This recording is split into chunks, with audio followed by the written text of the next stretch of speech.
This Jocks 94.5 podcast is brought to you by Millennium Satellite and Video. Log on to msbnow.com. TV excellence everywhere. That's Millennium. McElroy and Cubelic in the morning starts now. All right, welcome in. McElroy and Cubelic in the morning. It is Friday before college football season. We've made it, folks. Might not be the exact menu that we want tomorrow, but it's going to be a heck of an appetizer, and it will kick off, and you'll be able to watch live tackle college football on your televisions at 11 a.m. tomorrow morning.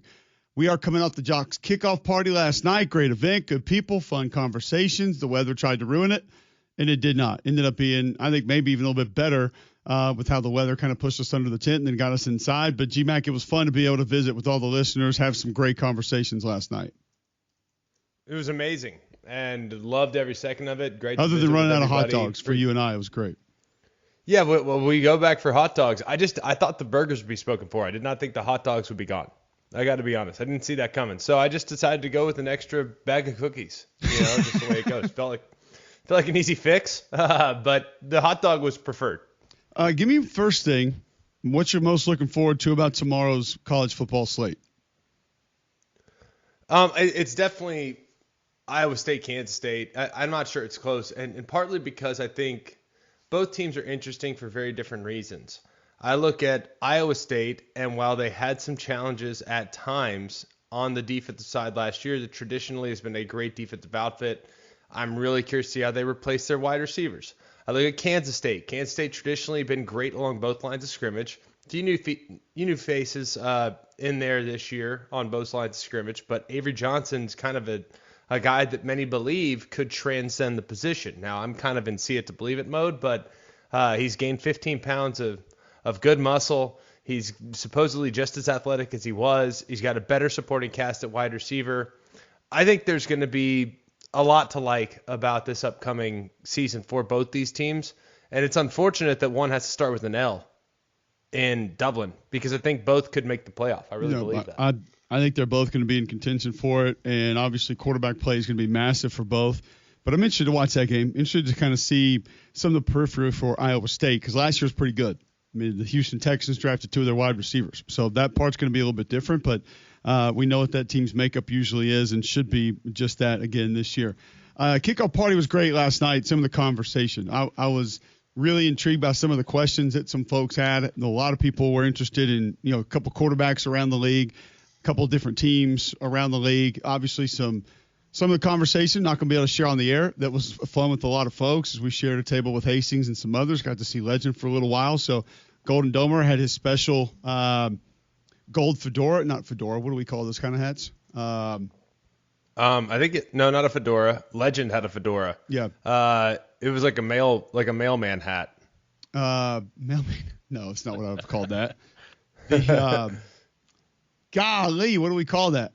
The Rudy's buddy wore one in Rudy the whole time, did he not? Rudy's dad? No, the janitor guy. Oh, yeah. Like when he's clapping, he's wearing one towards the end. He is? It's a GIF. Yeah. I can't remember what that thing's called, but he had hang on. I'm just typed in men's hats. Oh, I got you. Hang on one second. Ivy cap. Ivy cap. Yeah. That was not in my vocabulary, by the way. That was, yeah. Did not have that.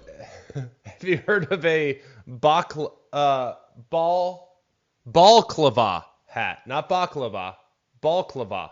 Honestly, I thought that was like a dessert. Yeah, I get that all the time. The Greek Fest. It is like a Greek dessert normally. Have you heard of a pith helmet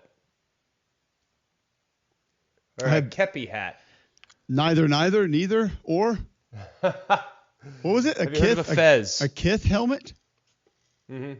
Is that like that? A pith helmet, Pith. I thought it was Kith, like the brand in New York that like makes all the. No, a pith helmet's like the guy in Jumanji that was trying to kill Robin Williams and like shoot. I don't even know, like shoot him. He's like a jungle guy.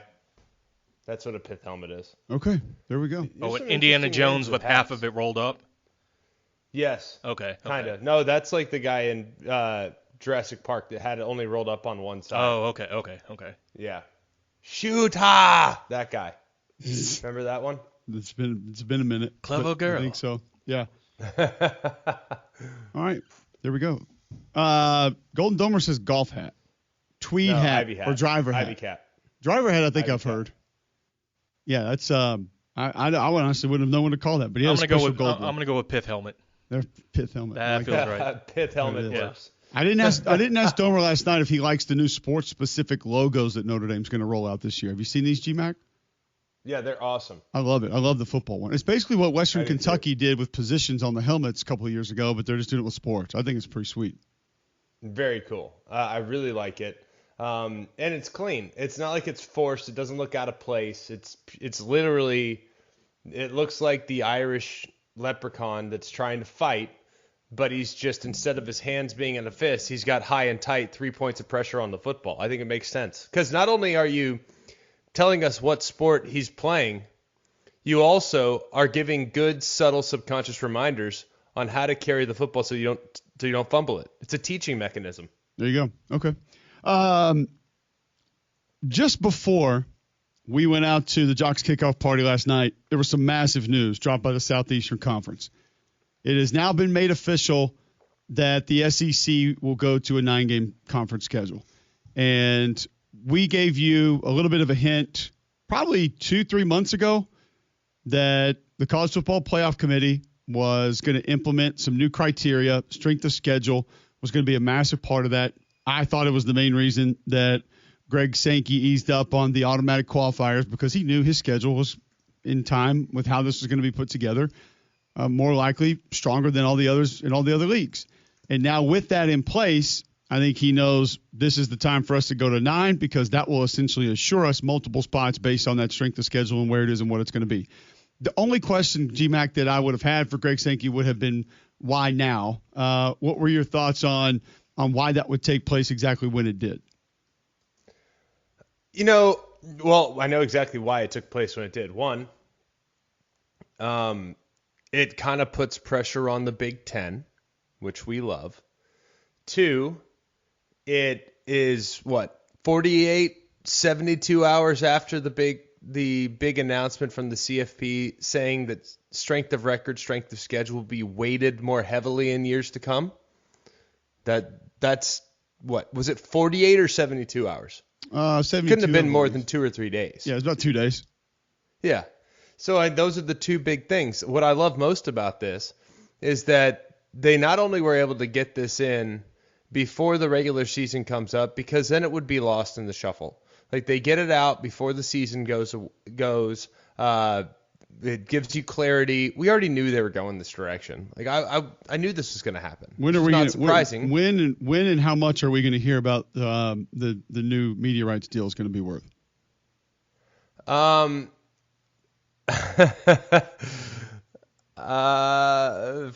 This afternoon. It's not going to stay, correct? I mean, there's no way it stays where it is. So I give it 5 hours. I don't know. Okay. I don't know if they want that to be an afternoon news dump, depending on how much it's worth. Because that, if it's good, then within the next 5 hours. If it's not that significant, it'll be tonight at 9 p.m. Central Time. We'll see. So either way. Here's kind of my thoughts on it, though, but it applies pressure to the Big Ten. I loved what they said in their statement, just from an SEC fan's perspective here. They not only said, hey, we're going to play 9 conference games, but guess what? We're still playing that one game against non-conference Power 4 competition. I loved that line. You know why? Because Kurt Signetti and Indiana and other Big Ten teams have been able to cancel non-conference games against Power 4 competition because they said, well, the SEC, they don't play 9 conference games. They don't play 9. They only play 9 games against the Power 4. We're only going to play 9 games against the Power 4. The SEC basically said, here, you guys run along and play Powder Puff. That's cool. We're going to play 10 Power 4 games. What are you now going to do about it? Because when Indiana's sitting there at 11-1, with wins against 3 Powder Puff competition teams, then the SEC is going to say, hey, yeah, that's cool that you went undefeated in your non-con. We might have lost one in the non-con, but we played one of the best teams in the country, and we're 10-2. We're going to get in over you. And I think that's a great thing for the SEC moving forward. So I'll see what the Big Ten does in response. Yeah, I don't know exactly how you counter it based on where you are and where the SEC is now going as far as to try to one-up it. I don't think that's going to be feasible, really. But now the SEC is going to go to 9 games. You'll have no divisions still moving forward. Of course, that wasn't really going to be something that they considered moving to, I don't believe. And it'll protect – a statement from Greg Sankey said this protects rivalries, increases competitive balance, and paired with our requirement to play an additional power opponent, ensures SEC teams are well prepared to compete and succeed in the college football playoff. It also evens the playing field for teams not named South Carolina, Florida, Kentucky, and Georgia, because they're going to keep that game, and now it's basically saying the rest of you SEC teams, they're doing it, so y'all have to go do it too. It will, however, force a lot of teams to change their schedules for the next, 8, 10, 7 years that those schedules have been put in place. That's something that's actually going to be – you're going to see some games canceled. You're going to see some games moved around. But obviously I think we're all in agreement that that's going to be for the better, other than those teams that are not going to get those games, which is a byproduct of this, Greg, that I kind of brought up yesterday and some folks got a little bit mad about. Go back and remember when we've had conversations on this show about lower levels of college football finding ways to make money and finding ways to find sustainable revenue. Because these pay games are going away. We told you on this show years ago that was happening, and everybody barked at it. Was that 4 years ago? Why should FCS ever consider spring? They need those pay games. Or really, which ones?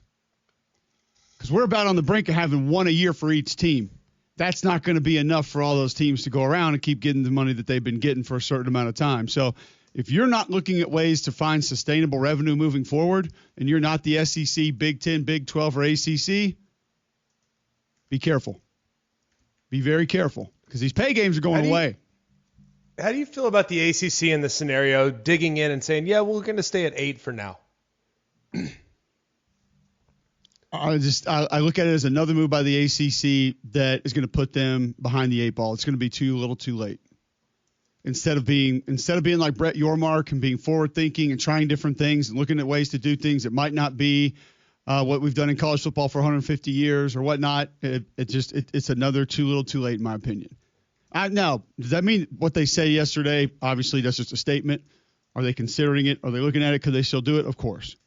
But I don't know how you realistically can stay there for too much longer. I don't know. I don't know how you do it. Don't love it. Well, their whole reasoning was. I also don't think, Greg, if your ADs and presidents are not necessarily on board with it, you can't go out right now and say, yeah, we're planning on doing that or we want to get there. Because you can't get there without them. So. No, you can't, but I'm amazed that they're like, we're satisfied with 8 plus our annual non-conference games that we love and cherish so much. It's like, okay, well, hang on a second. The SEC just adopted 9 plus those annual rivalry games that we love so much. So what's going on here? I think it's a mistake. If I'm going to be completely honest, if I were the ACC, I would keep it at 12. I would. Or excuse me, I keep it at 8. Because I don't think if they're weighing strength of schedule differently, I would make sure that I would keep it at 8 and I would force my teams to play 2 out-of-conference games a year against Power 4 competition. You can't do that, though. One of those might be Notre Dame. If you're the ACC, Greg, you can't do that.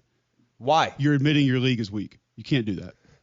You can. You got to get to the playoff. I know, but I don't think you can do it that way. You have to continue to kind of raise the ante on your league and hope that certain teams separate in your league. I think the perception of that would hit hard. I really do. Okay, well, don't say it. Don't say it publicly.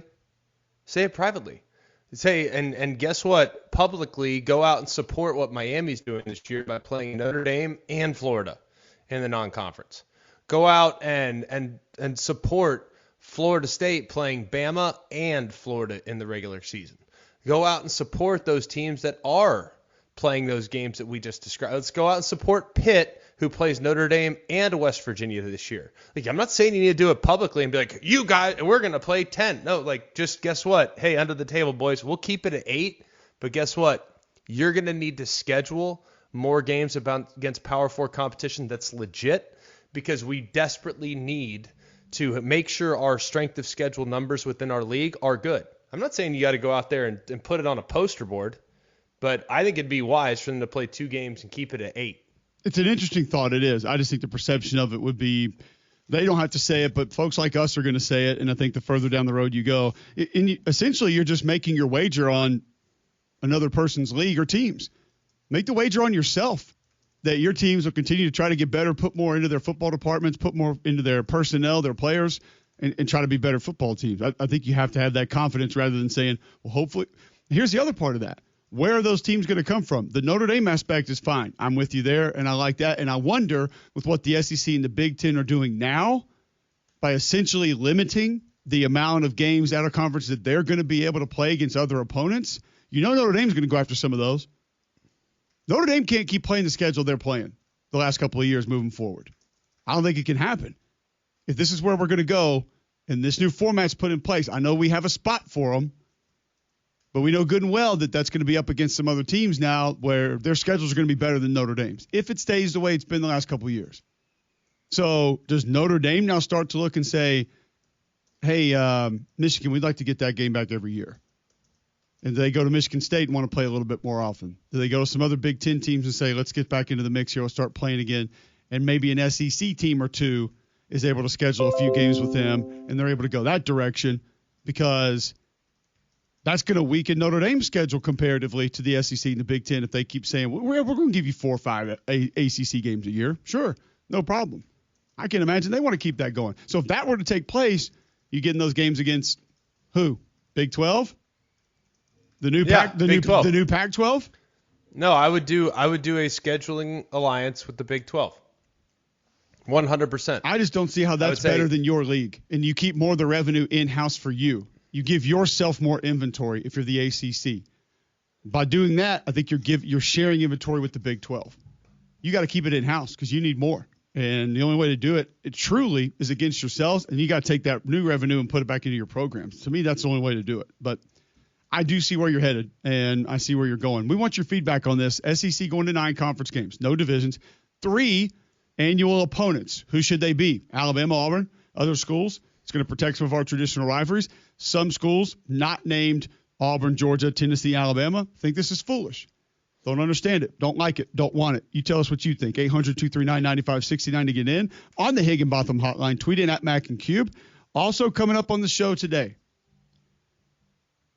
Gerard Hamilton going to join us to talk Missouri at 8:45. So we'll get an update on that quarterback situation, as obviously it appears that both are going to play early, and we'll see exactly where that's going to go. Is that just because Eli Drinkwitz wants to see a little bit of both? Is that because one hadn't taken the reins? Where do we think that that's going to be, and where do we think that that's going to go as well? And then at 8 o'clock this morning, we're going to try this again today. We tried it yesterday, but Mike Riepele, the new partial owner of the UFL, is going to hop on with us at 8 to discuss the Birmingham Stallions, the season ticket challenge. Should I be referencing that as something else? What? Ransom? And more. All coming up a little bit later here on Jocks First. I'm going to tell you about Train. We know that Alabama heat and humidity can be brutal. Last night it was the rain that was brutal for us at the Jocks kickoff party, trying to avoid that. We were able to navigate it well. Kudos to Haney and Orlando and everybody else who kind of moved things around and allowed that to keep it going. You know that heat and humidity is brutal. Keep your family comfortable with an affordable Train cooling system. They recognize America's most trusted brand 11 consecutive years. And they're the official cooling partner here at Jocks. Find a comfort specialist near you at Train.com. It's hard to stop a train. More scheduled talk. Tweet in at Mac and Cube. Text in 205-834-9450. Next, right here on Jocks. Go inside Jocks 94.5 on Jocks TV. Morning Jocks, Mac and Cube, 3-man front video simulcasts are presented by Bill Smith Buick GMC and Game Day Men's Health. Watch on the Jocks mobile app and YouTube by searching Jocks 94.5 TV. All right, welcome back in. McElroy Cubelic in the morning, 7:22 a.m. right here on Jocks. 9-game SEC schedule. We want your thoughts. 800-239-9569. Tweet in at Mac and Cube. You want to be a part of the show. A couple of you guys still tweeting in about last night. Had an absolute blast catching up with everybody and discussing the college football season, the show. I think sometimes we always say we wouldn't be able to do this without the listeners, and we're very appreciative of you guys. But something was different last night. It was some of the comments that you guys shared with us, things you said about the station. us, three-man front, Feinbaum, the people who are behind the scenes doing things. Just it felt different last night. I'll just say that. And I'm very appreciative of some of the stories you guys shared with us, some of the thoughts you guys shared with us. It was really cool. I think a lot of times we view last night as for the listeners, but I really do believe that it ended up being just as much, if not more, for us than it was for you, because hearing your feedback and things that you like and some things you want to hear more of or some things that made you laugh or helped you get through your day, that helps us understand why we do what we do. And it was really cool for you guys to share that with us last night. We're very appreciative that you were there to do it. So thank you very much. 800-239-9569 to get in. We're going to continue talking 9-game SEC schedule. 3 conference opponents going to stay. This is something we've debated for a long time. It has come up multiple times over the years when the scheduling has been discussed, gone back and forth, different things along those lines. Who are those opponents going to be? We've kicked it over back and forth through the years. We think it should be this team. We think it should be that team. You tweet it in. You call in 800-239-9569 who you want it to be. Text it in 205-834-9450. Before we do that, G-Mac, tell our listeners about Bromberg's. Well, Bromberg's where I've been going for years and years. I always appreciate the experience that I get every time I walk in the door, and I can't wait to see what the new version of Bromberg's looks like at the Mountain Brook Village store. They're renovating it right now. It's going to be beautiful. It's going to be amazing. It's going to take that experience to the next level. As if it needed any help, it was already fantastic. I can't imagine just how much better it's going to be. So go and check out Bromberg's. You'll be glad you did. The sales staff's amazing. The natural diamonds are incredible. You'll also see gold, silver, platinum jewelry that is one of a kind and priceless in some cases, and it'll be in your family for multiple generations. So go and check out Bromberg's in Mountain Brook Village or at the Summit. All right, if we looked at the 3 permanent opponents that are going to stay on SEC schedules, Greg, let's start with Auburn and Alabama. Obviously, they'll play one another, so that'll be the first for each other. The Iron Bowl not going to go anywhere. I think we know that. Next would be Alabama for Tennessee, correct? That's one that just cannot be messed with. That one has to stay. Yes. I already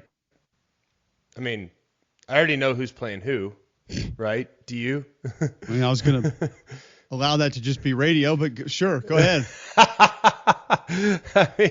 Bama Tennessee is staying, and I think Bama LSU is staying. So I think that'll be good. Bama Auburn, Bama Tennessee, Bama LSU. Because that's when this was kicked around and Coach Saban was still coaching. Correct. That he had a problem with it, and everybody was like, hold on. He must know a little something that's going on there, because if Tennessee was really good at the time, LSU was really good at the time, and the Iron Bowl is the Iron Bowl. So, yeah. From an Auburn perspective, some of these are debatable when you get to the third game. I mean, there are some people that would say, well, you've brought up Alabama, Mississippi State before. Some people would say Ole Miss. Some people would say Georgia, because what that game has turned into, I don't think you can. First off, you can't project what those games are going to be hopefully 10, 15, 20 years from now. So you can't say, well, look how good they are. They can't play. Look how good. A lot of people last night wanted to know, look how big came from. I had to tell the story about Damian Mama, and I believe it was his first second or third season at USC, and it was that opener against Alabama. And everybody's like, 385. Look how big. That didn't go well for USC that day, by the way. So that's when the ultimate point was proven that just being big doesn't mean you're going to win. It doesn't mean that you're good. Your thoughts on Auburn's 3 permanent opponents? Obviously, the Iron Bowl and the Georgia game, yes. Not one that's going to be messed with. Bama, Georgia, Vandy. And people are saying, why Vandy? Well, because you get the 2 best teams in the last decade and change because of win percentage. So in order to balance other people would the say, scales, why Vandy? Because obviously we've seen what's happened in recent memory, and could it not have been like Diego won't be there forever. Some Auburn fans might rather have Oklahoma or Kentucky on the schedule. I don't know, Greg. You say that. Barring some unexpected eligibility rulings, I think Diego will at some point graduate, so maybe that won't be as much of an issue as it once was. But I think it makes sense, though. Like you basically get 2 of the most historically significant programs in the SEC in terms of wins. And in order to balance it out, you get the most manageable SEC opponent traditionally in Vandy. So I think it makes sense. I know some people would say, well, I'd rather have LSU, I'd rather have Florida, what have you. All that makes sense to me. But I think if you're trying to make things equitable, you give Vandy when pairing it with Auburn, with Bama and Georgia. I think it makes sense. From an Auburn fan's perspective, Cole, where do you see it? I think it does make sense if you're going to get those two. And what was the formula that was put together? Like overall record last 10 years, win percentage, something along those lines. So we have a pretty good idea of what was utilized here and how mathematically some of these were formulated and put together. I realize that has to be a part of it. For me, it would have been to gone back and just look at games and meaningful games and where some of those rivalries were and have been over the last 15, 20, 50 years. And that's going to be tough to do. I also think, listen, if you're the SEC, there's enough money to go around, but I do think geography should have been a part of this. That was brought up to me. I think Pelham Gamer brought that up to me last night. He was like, why can't Auburn play Florida? He's like, it's the closest SEC school to Florida. It's a 4-hour drive. It feels like it would make sense. And when you hear that from a fan, it does make sense. Like that's one of the ways I think you look at Alabama, Mississippi State, and you say, man, those schools are 40 minutes, 45 minutes away from each other. Like you would just think, it's right down the road. Visiting fans, much easier to be able to get back and forth. Those kind of things would come into play. With where we are now and the geography being spread out a little bit, it's not that easy. It's not that simple. No. But I do think certain things like that should have been taken into consideration. But that mathematical equation, probably number one, and then teams that the two schools wanted to continue to play would have been another. What was the most surprising for you of what the permanent opponents would be? Any SEC team? Actually, you know what? Wait, answer that on the other side. We'll talk about the teams, who they're going to play, and then which ones you looked at and said, I'm not 100% certain that's where it should have been or why it should be that. We'll do that next on Jocks. The capital of the sports talk nation. This is Jocks 94.5 and JocksFM.com. Birmingham. Welcome back in. McElroy and Cubelic in the morning. We'll take you through the rest of the SEC annual opponents as we move forward. Give us your thoughts on who you like, who you don't like, who makes sense, who doesn't make sense. Some pretty easy, I feel like. Ole Miss, Greg, probably the easiest out there. Mississippi State, you're going to keep the Egg Bowl, of course, and then you get Arkansas and LSU, two trinket games. Wait, they got Arkansas or Vandy? Ole Miss, I thought it was Arkansas, LSU, Mississippi State. I thought it was. You got to play for the boot, and you got to play for the Flower Trophy. Yeah, I don't know that one for sure. I only know a handful. I don't know all of them. Vandy I think Vandy is Auburn, Missouri, Tennessee. Interesting. Okay, I thought Vandy was Ole Miss, Tennessee, and Auburn. But I 100% believe you. I have no idea when it comes to that one. I just know some of the games that we want to have protected. The Texas A&M, that's still in there, which is great because Texas and OU would have had priority. If they were to keep the 8-game conference schedule, Texas OU, Red River, was going to actually supersede Texas A&M. So Texas A&M would be off the schedule every other year, which would be a little irritating. So that game's protected. But that actually, I am curious. But that, in my opinion, the team that it actually hurts, I'm not going to say the most, but the team that I think had to be one of the harder for the SEC was actually Texas. Because you're keeping A&M. I'm not talking about that game, of course. That's done. You can't get rid of OU. That's one of the better rivalry games in all college football. Correct. Arkansas makes a ton of sense. Like that's fine. But there are a couple of others like maybe Missouri that would have made sense there. I know there are a couple of games before that. Not over people Arkansas. Would have wanted to see. No. Listen, Arkansas, yes. But I'm saying you had to give that to Texas because then Arkansas gets Missouri, Ole Miss, Texas, but not Oklahoma, which would have made even more sense. But the reason I brought up Texas first is because they had to have those three. But it prevents Arkansas, I believe, from getting Oklahoma because Arkansas and Texas, I think you bring back that old rivalry and you want to get that going. Of course, Arkansas and Ole Miss has been maybe outside of Florida and LSU, the most bananas game we've got in the last decade in the SEC on an annual basis. And then Arkansas, Missouri play for the Golden Border Award medal piece. What's it called? The Border Challenge? The Real World Road Rules Challenge. Border Battle? Something, the battle of the teams. The battle border. That too. So, but my point in all that was, I think Texas, and then with their relationship with Arkansas previously, it made it difficult for Arkansas because of what you were going to have to give Texas. You got to give them those teams. Oklahoma's going to get Florida, Missouri, and Texas. So Missouri and Texas, of course, make plenty of sense. I don't know where the Florida thing comes from. Well, I don't really know. Now, tell me this with Florida. Like, who would you have protected if you were in charge of Florida? Georgia's untouchable. Of course. I want LSU. I agree. Because I think sometimes in rivalries, there are things that have become ingrained that are not going to change. And there's not a lot of rivalries where administrations actually hate each other. And this is one that has turned into presidents, athletic directors, school administrators, not just fans. We've had crazy games, fun games, competitive games, meaningful games. But I also wonder too, Greg, if you're sitting there and you're like, okay, we're going to have Georgia every year. Do we really want to stuff LSU in there also? And then get stuck with the third one? The South Carolina rivalry thing, I feel like is kind of new there. But to not have, and I understand that there are some other schools that this, that, whatever, take South Carolina away from both and give Tennessee and Florida a game. We've had this conversation on this show. When I was coming up, and I think when some of the people a little bit older than me and a little bit younger than me were coming up, this was a top 5 most meaningful game in the league every single year. Every year. Every single year it was.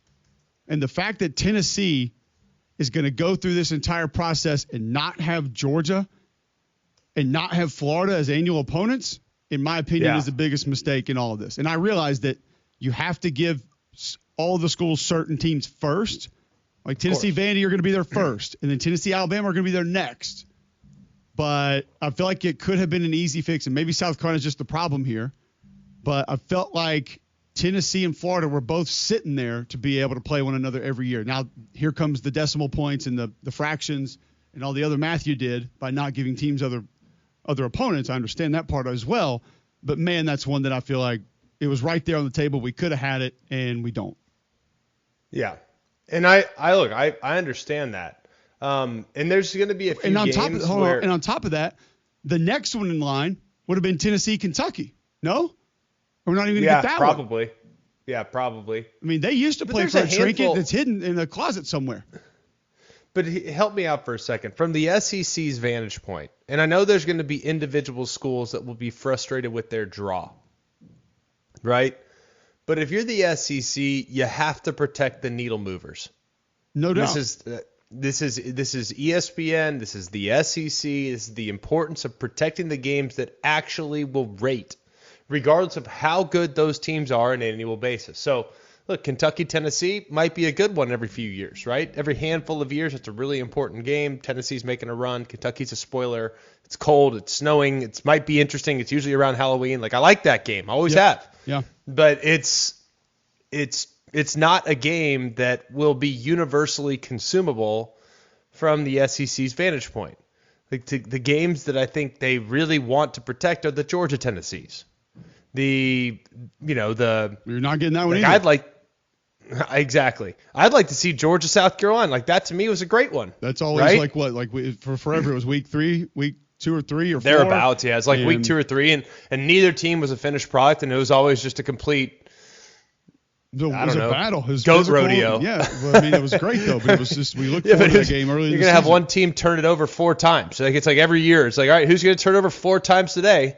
It was great. But I just, there's a few games that, like, I'd like to see Bama, Mississippi State annually. Like, those 2 teams in proximity are closer than any other in the SEC. I feel like it makes sense. Yet, yeah. It'd be great, but it doesn't make sense because the games that are going to really bolster the SEC's consumability are the games that will be prioritized. And Bama LSU is going to be prioritized over Bama Mississippi State. I bet if you look back over the course of the last 15 years, Mississippi State's had a lot of great years. But Mississippi State and Bama's highest rated game might have been the game that I called in 2016, which was about 6 or 7 million when Mississippi State was number 1 in 2015 or 2014. Maybe that was a different number, but I don't know, probably 6-7 million. Bama LSU's getting 10. You know what I mean? Every year, thereabouts. So I think it's important to recognize that. It is. Is there a team that you look at and say has a right to be upset with their draw, or maybe not even frustrated, angry with it, but just kind of look at it and say, what, like, how? What's the one that you look at as maybe most confusing of who everybody's going to get? For me, I would go South Carolina. Mm-hmm. Now, I will say this. South Carolina, Kentucky has turned into a very competitive game for – now, I know it was one-sided from the win perspective for like 8 straight years, but it felt like it was all – maybe it's because I had it like 4 or 5 straight years. But it always felt like a competitive game, one that kind of was that fork-in-the-road game for both those teams of one's going to 9 wins, one's might get 6 wins. But I understand the Florida thing, the annual Spurrier rivalry, whatever it is. But Kentucky and Tennessee for South Carolina – that's just one that I look at and say, I can make sense of a lot of these, most of these, like 90% of these. That's one that I say I felt like there may, like you said, South Carolina and Georgia probably would have made more sense there. And you can't give all the good teams that have played one another for a long period of time and been great games, just make them play each other again because of this formula. Right. But that's one that I kind of look at and say, I don't really know about that one. Because then, Kentucky and Georgia, Kentucky, Mississippi State, and then Kentucky, South Carolina again. I don't really know. South Carolina and Texas A&M invented a trophy. Yes. That's the governor's game. What more you need? That's the governor rivalry of the governors. I don't know what it's called, but it's something. They made a damn trophy for each other. Like, how are they not playing? We're going to have to hold that. Somebody gets to hold that trophy for 4 years? No, 2. They play every other year. Okay. Yeah. I'm just saying, but you feel like you talk about marketing and eyeballs, Greg. You're missing out on a trinket game. That's fair, but here's my thing with the team like South Carolina. Ultimately, what's the game that's most important to South Carolina? Clemson. Okay, so you still have that one. So while it doesn't, there are 3 SEC competition games that they'll have annually. Yeah, maybe they're not historically the most significant games on their schedule, but they still have Clemson. So it's like, all right, we can sacrifice South Carolina's 3-game slate to protect some other games because ultimately for South Carolina, if they get the Clemson Tigers every year, they're in good shape. And at least, so I think that those teams that have a built-in ACC rival, maybe some of their SEC games were kind of moved to the back of the line because of what they have in the ACC annual crossover at the end of the year. And at least with South Carolina, those are all former SEC East teams. So teams that they had played ever since they got into the league. It's not unlike, as opposed to like Oklahoma, who just got given Florida. Like, you guys are Jordan Brand. Y'all play together. Yeah, you guys do this. Well, South Carolina's going back to Nike in a couple of years. So I think for 26. Is that out there? Are you breaking news? No, it's reported yesterday. Somebody had a graphic for it that I saw. Ooh, the old Thursday afternoon news dump. Yep. It's kind of what this was. So it's kind of amazing though. Like, I know I'm in television. So take my opinion, understanding from the vantage point that Cole and I come from. We're in television. Think about the inventory that you're going to have on a weekly basis in the SEC as a result of this 9-game conference schedule adoption. No longer will you have the FCS teams sprinkled in throughout the season. No longer will you have week 2 look as underwhelming as it does this year. Like, we are going to have a ridiculous inventory with 8 extra games that are high level every single year. So as a college football fan and as a college football season ticket holder, I am thrilled. I can't remember who it was. Everyone else looks at it the same way. I think it was Jamie Bailey last night. We were talking, and he was asking me where I was week 1 and week 2 and whatnot. And we were just saying, and I was just like, hopefully this brings us more conference games earlier in the season. So week 1, week 2, as you just mentioned, that's what I'm hoping for here. We all want to see Lettuce Weekend go away. We know why teams have it. I would think that now, if you're some of these athletic directors and presidents, you want to try to get rid of that weekend because your strength of schedule is going to matter more, and the perception you're going to get by playing those teams later is going to help you. But we're also going to get some of these games week 1 and week 2, and that's going to be unbelievable. I mean, you start some sort of an SEC kickoff, and you pick a time in the network or whatever it's going to be, ABC, SEC kickoff, and you're getting 2 SEC teams play week 1 every year, and you just kind of rotate it, Georgia, Florida, Georgia, Kentucky, or LSU, Ole Miss, whatever you want it to be, Oklahoma, Florida, and you're starting to get that week 1. Maybe you have like a SEC kickoff doubleheader, and it's 4 SEC teams playing week 1. That's going to be tough to beat, man. We'll continue the conversation around this SEC scheduling moving forward. Your calls, 800-239-9569 with your thoughts. Text into the show, tweet into the show at Mac and Cube. Back with more right after this.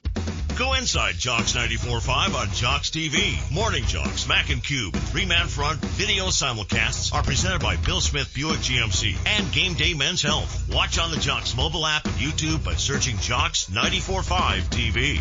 Welcome back in. McElroy and Cubelic in the morning, talking SEC scheduling moving forward. Your calls on at 800-239-9569. Text in 205-834-9450. Who do you feel like made out well? Who do you feel like maybe didn't with where this future scheduling is headed? We give you our best thoughts on who we believe are going to play moving forward. You can also listen to the show online, jocksfm.com. The app is in your app store. Download that. It'll take you to the YouTube, take you to the podcast. And you can just listen live or tell your home smart speaker to just enable the Jock skill. Bill Smith Buick GMC is the GMC Dealer of the Year, the national championship of GMC dealers. They're incredible. They're all amazing deals when you walk on the lot. Like a GMC Sierra 1500 SLT, you can get $14,000 off the sticker price. You can get it for just over $53,000. That's an incredible deal. You can also go and get a Buick Encore GX. Is a nice, sporty, economical SUV.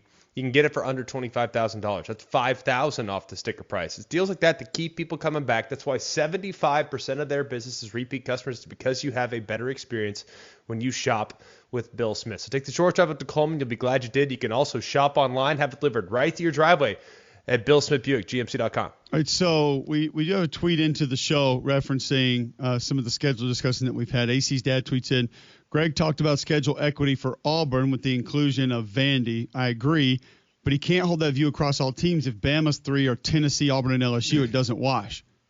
Remember what Tennessee's record was before 2 years ago, the last 10 years.